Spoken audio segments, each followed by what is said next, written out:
The member for Flinders. Thank you, sir. My question is to the Minister for Education. Can the Minister advise the House how the Marshall Liberal government is building what matters in the state's west and northwest? The Minister for Education. I thank the member for Flinders for this question. His passion for rural and regional South Australia, not just in his electorate, but indeed across the whole of the western half of South Australia, is well known, and I really appreciate having the opportunity to once again talk about some of the outstanding work being done by educators on the Eyre Peninsula and the APY lands and across the western half of South Australia. We know, of course, that there is significant investment in this region of South Australia, $150 million worth of infrastructure projects in the member for Flinders electorates, the member for Giles electorates, and indeed I know both of those members welcome those investments passionately.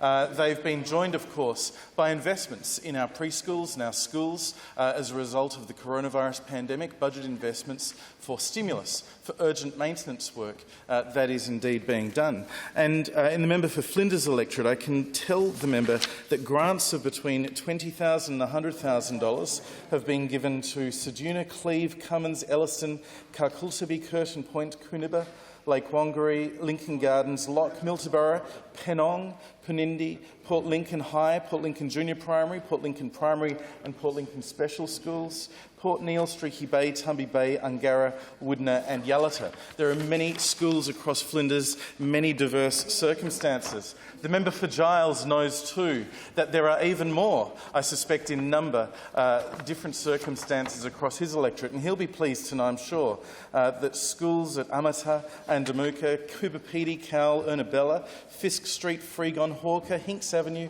Indulkina, Kenmore Park, Kimber, Long Street Primary School, Memorial Oval Primary School, Mimley, Mupaja, Nicholson Avenue, Oak Valley, Udnadatta, Piplatjara, Corn, Roxby Downs, the Whyalla Special Education Centre, Whyalla Stewart, Whyalla Town and Woomera have also benefited from those stimulus grants of $20,000 to $100,000, depending on their size and circumstance, enabling those schools to get some really important immediate maintenance work done, often jobs that have been waiting for a couple of years over and above what the school regularly does out of their resources, and indeed preschools. Not only did each of the government preschools across all schools in South Australia, across all sites in South Australia, get a $20,000 extra grant last year to do urgent jobs, another $30,000 to be spent this year. It's great for the education sites. It's critically important for jobs in local communities, because every single one of those dozens of towns and regional centres and rural and remote centres in the west of the state that I just went through, every single one of them has painters or potentially bricklayers or renovators or tilers, electricians, people putting together nature play areas, and all of those sites, whatever the site needs, but it's providing local jobs.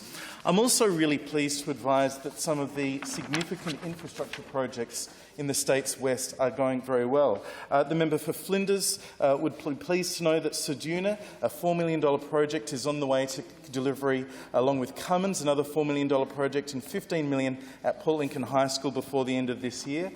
In the seat of Giles, the Freegon Anungu School has a $15.7 million project due to be completed in the next couple of years. It's a significant redevelopment of the primary and secondary buildings, new home economics, new canteen, a roof on the basketball court and playground. There's a $7 million project at Roxby Downs, and of course the $100 million new school at Whyalla to be opened next year.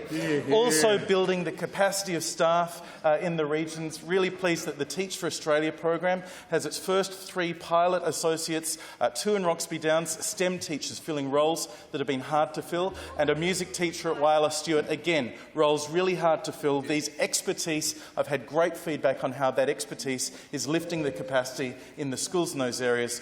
The important work done in our schools is so much appreciated by all of us, I'm sure. Order.